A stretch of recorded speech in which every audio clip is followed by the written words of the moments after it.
So for the second part of the second lab, for the practical exam, like we're trying to show that we built this circuit properly on here.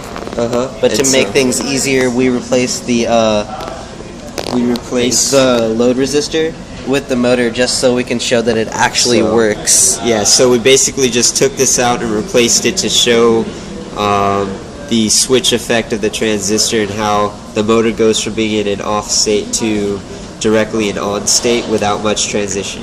Exactly. So here we go. So I'm just going to turn this circuit on. Alright, so as I increase this voltage right here, and we can see it on the oscilloscope too, if you look at the oscilloscope. If I increase this voltage by using the potentiometer, then we can see that blue line, which is the gate voltage, slowly increase, and then at a certain value, we'll keep increasing just to show it works. Alright, and then we'll decrease it back down. And we'll see that switch in that yellow line, which is the drain voltage. So now come back over here. So for example, right there. If you look at this, if you look at the motor, while I'm increasing the potentiometer, nothing happens until I reach a critical voltage value, and then bam, it just starts spinning. And even if as I increase further, it just stays at the same rate. And that's due to the controls of the transistor.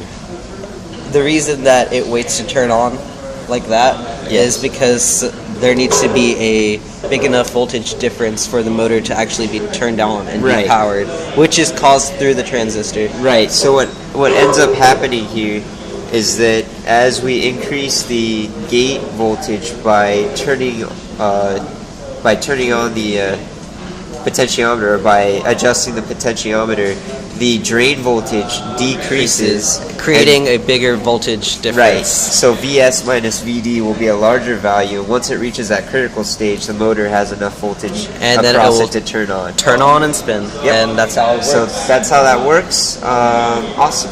Awesome.